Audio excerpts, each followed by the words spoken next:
नमस्कार। आप सभी को हमारे चैनल पे बहुत बहुत स्वागत है और उम्मीद करते हैं कि आप सभी स्वस्थ और सुरक्षित होंगे।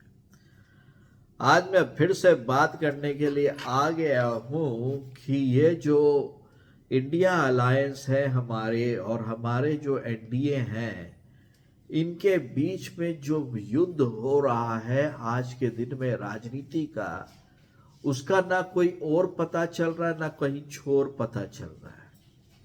किसी राज्य में इंडिया गठबंधन आगे है तो किसी राज्य में आप एनडीए आगे है, लेकिन जिस हाल में एनडीए एंटी इनकम्बेंसी के साथ तीसरे बार के लिए प्रधानमंत्री जो थे नरेंद्र मोदी, जो अभी भी हैं, 18वीं लोकसभा चुनाव में गए थे और जो उनकी दशा थी वो बीजेपी को भी झटके में ले लिया और बहुत जबरदस्त झटका लगा था। और इसमें जो हमारे जय और वीरू हैं वो हैं राहुल गांधी जी और अखिलेश यादव जी, लेकिन पूरा का पूरा दिमाग अखिलेश यादव जी का था।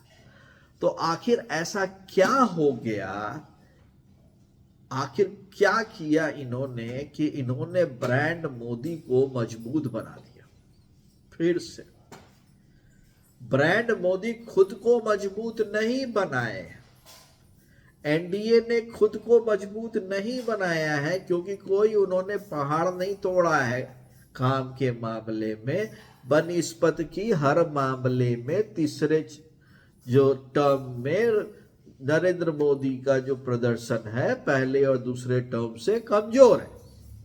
तो आखिर इसके पीछे का जो कारण जो है वो मैंने पता किया और इन सब ने मिलकर मोदी को आगे बढ़ाया।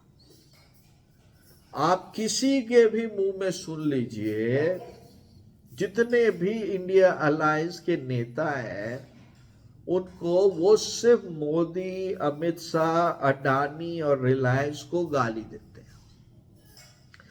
उससे जो एक परिप्रेक्ष्य पैदा हुआ इलेक्टोरल के बीच में कि इनका कोई काम नहीं है, इनका काम सिर्फ और सिर्फ सरकार की बुराई करना है। They went into negative politics in a big way. बहुत बड़े तौर पे इन्होंने निगेटिव पॉलिटिक्स की, और जब इन्होंने निगेटिव पॉलिटिक्स की ना भाई, वो दे दिया इनको अपलिफ्ट, पहला। दूसरा, सभी के सभी इंडिया अलायंस वालों ने फटाफट खटाखट का जो पहला चरण हुआ था 18वीं लोकसभा में, उससे इनको दिखा कि मुसलमान भाइयों और बहनों का यदि वोट मेरे को मिल जाएगा तो हम जीत जाएंगे। और ये बोलना सोच दिखना था इलेक्शन में, और इलेक्शन में उन भाइयों और बहनों ने भाई कांग्रेस को चुना, समाजवादी पार्टी को चुना, तो सबको लगा कि हमको भी वो वोट चाहिए, और उन सभी ने एक तरह से उनकी वकालत शुरू कर दी।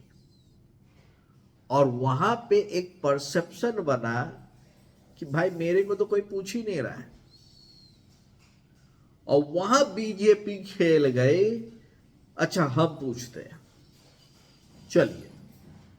और सबसे बड़ी गलती जो की वो की अयोध्या के राम, जो अखिलेश यादव जी का बयान था वो मोदी को खड़ा कर दिया।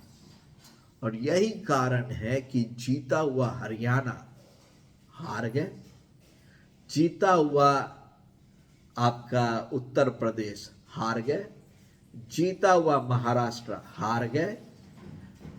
जो झारखंड में जो इनको जीत मिली है वो इसीलिए मिली है कि झारखंड के जो लोकल जनता थी उन्होंने हेमंत सोरेन को जेल भेजने को अपनी अस्मिता से लगा लिया और लंका बजा दी एनडीए की। यदि हेमंत सोरेन जेल नहीं गए होते तो हेमंत सोरेन आज मुख्यमंत्री नहीं होते। तो ये जो कहते हैं कि इनको कैसे सीट मिल रहा है, कैसे ये राज्यों में आ रहे हैं, भाइयों और बहनों आप लोग उसके जिम्मेदार हैं। मोदी को गाली देना बंद करो, नेगलेक्ट करोगे नहीं तो जीतोगे। आप बताओ।